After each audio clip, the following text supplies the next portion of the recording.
이 시간 하나님께서 우리에게 주시는 말씀은 마태복음 26장 26절에서 29절까지의 말씀입니다. 제가 보는 성경으로 신약 46쪽입니다.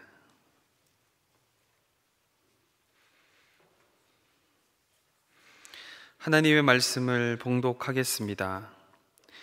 그들이 먹을 때 예수께서 떡을 가지사 축복하시고 떼어 제자들에게 주시며 이르시되 받아서 먹으라, 이것은 내 몸이니라 하시고, 또 잔을 가지사 감사하기도 하시고 그들에게 주시며 이르시되 너희가 다 이것을 마시라, 이것은 제 사함을 얻게 하려고 많은 사람을 위하여 흘리는 바 나의 피 곧 언약의 피니라. 그러나 너희에게 이르노니 내가 포도나무에서 난 것을 이제부터 내 아버지의 나라에서 새 것으로 너희와 함께 마시는 날까지 마시지 아니하리라 하시니라. 아멘. 벌써 코로나19 팬데믹이 시작된 지 3년이 되었습니다. 우리는 지난 3년 동안 코로나19 팬데믹과 싸웠습니다.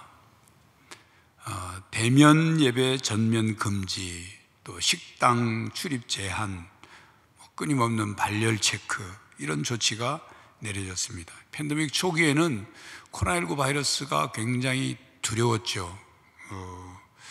순식간에 전염이 확산이 되고, 또 전 세계 뉴스를 통해서 치료제나 또 백신도 없는 상태에서 수많은 생명이 손을 써보지도 못한 채 죽어가는 그런 모습들을 보았기 때문입니다.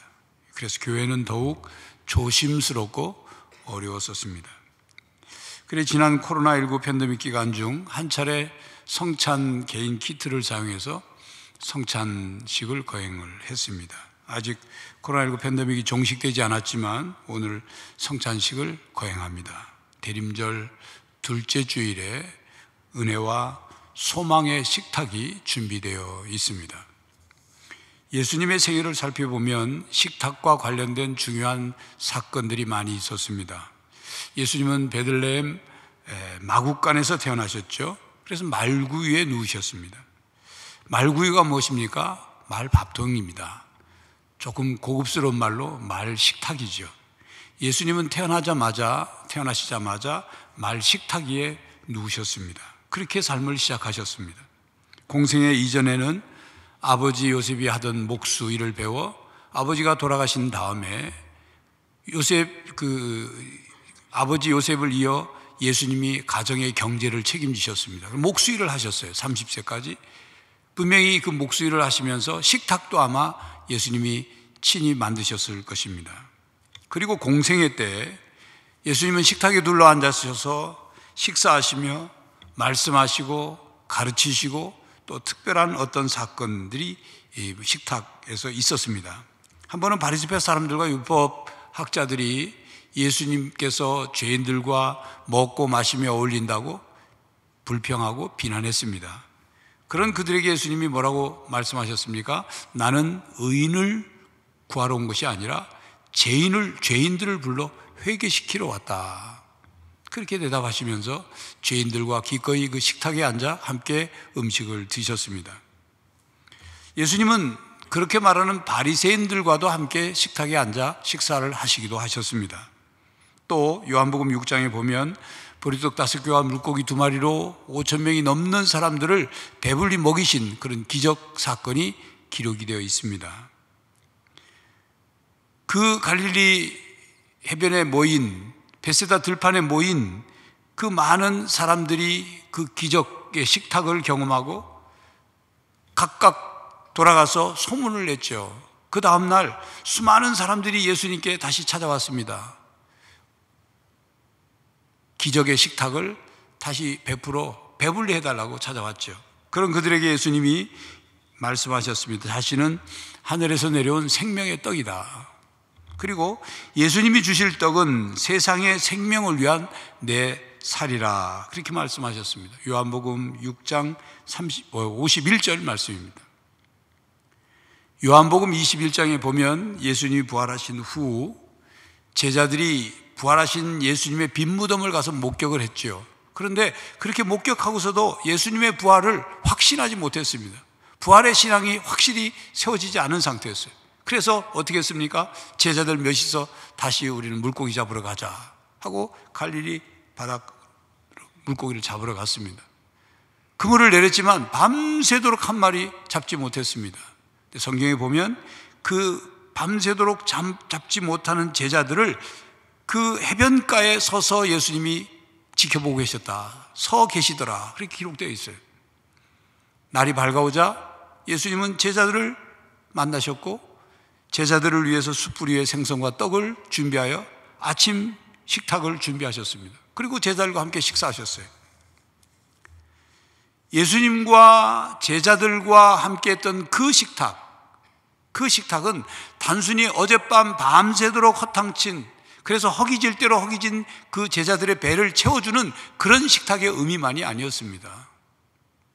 회복과 사명을 주시는 식탁이었죠. 특히 베드로에게는 더욱 그랬습니다. 이렇게 예수님의 식탁은 단지 음식을 나누어 먹는 식탁만이 아니었습니다. 그런 자리만이 아니었습니다. 식탁에 앉아서 단순히 대화나 하는 그런 식탁의 자리가 아니었습니다. 예수님과 함께하는 식탁은 언제나 의미가 있었고, 그리고 그 자리에서 베푸는 놀라운 은혜가 있었습니다. 예수님의 식탁에서는 기적이 일어나기도 했습니다. 예수님께서 준비하신 식탁이기 때문이기도 하고, 또 예수님께서 베푸시는 식탁이기 때문입니다. 예수님이 함께 하시는 식탁이기 때문입니다. 예수님은 십자가에 못 박혀 돌아가시기 전날, 마지막 날이죠. 저녁에 제자들과 최후의 식사를 하셨습니다. 최후의 식탁을 대하신 거죠. 오늘 본문 말씀입니다. 그때 주님은 제자들에게 떡을 주시면서 이것은 내 몸이다 라고 말씀하셨습니다. 떡을 받아 먹음으로 예수님이 모든 것을 다 자신을 내어주시는 그 주님을 받으라 이겁니다. 이는 곧 예수님의 십자가의 죽으심을 의미하죠. 예수님께서 십자가에서 살이 찢기시고 피를 흘려, 온 모든 피를 흘려 돌아가셨습니다. 우리를 위해서, 우리의 죄의 값을 대신 치르시기 위해서, 우리를 죄와 사망에서 구원하시기 위해, 건지시기 위해서 예수님은 십자가에서 돌아가셨습니다. 그러므로 우리는 성찬에 참여하면서 우리의 죄를 용서해 주시는 은혜, 즉 사죄의 은혜를 깨달아야 합니다. 사죄의 은혜를 기억해야 합니다. 사죄의 은혜에 감사해야 합니다.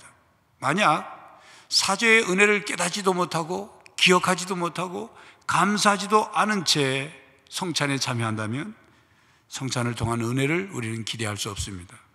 은혜를 누리지 못하는 성찬이 되어버리기 때문이죠. 그래서 존 웨슬리는 성찬은 성도들이 스스로의 거룩함을 자축하는 식사가 아니라 죄인들의 삶이 변화되는 식사다, 그렇게 말했습니다. 무슨 뜻이냐면, 우리가 성찬에 지금 참여한다고 해서 우리 자신이 온전한 거룩한 성도다, 그렇게 착각하지 말라는 거예요. 우리가 온전한 거룩한 성도이기 때문에 성찬에 참여할 수 있는 자격을 얻은 게 아닙니다.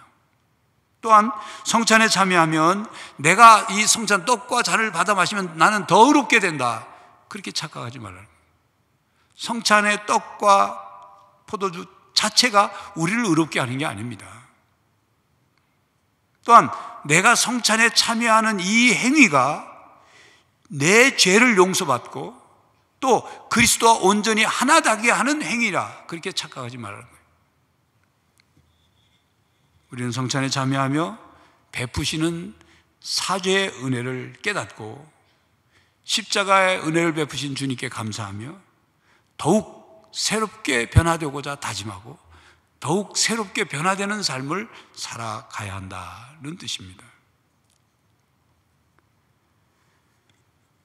우리가 참여하는 성찬의 식탁은 새 언약의 식탁입니다. 예수님께서 제자들에게 떡을 나누어 주신 후 그들에게 잔을 주시며 마시라 하셨습니다.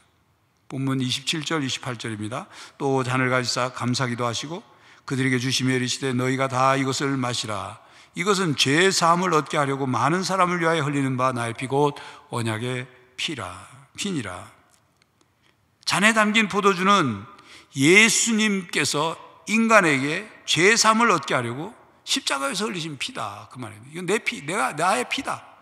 이것은 곧 언약의 피다, 그 말씀이죠. 예수님께서 말하는 언약의 피, 언약에는 무슨 언약일까요? 새 언약이죠. 새 언약이란 하나님과 타락한 인류와의 맺는 계약입니다. 예수 그리스도를 주로 믿음으로 하나님이 우리의 하나님 되시고 우리를 하나님의 백성, 하나님의 자녀로 삼으신다는 계약이에요. 그래서 우리로 하여금 언약 백성으로서 천국에 들어가 영원히 살게 해주시겠다는 하나님의 약속이자 계약이자 언약인 것입니다.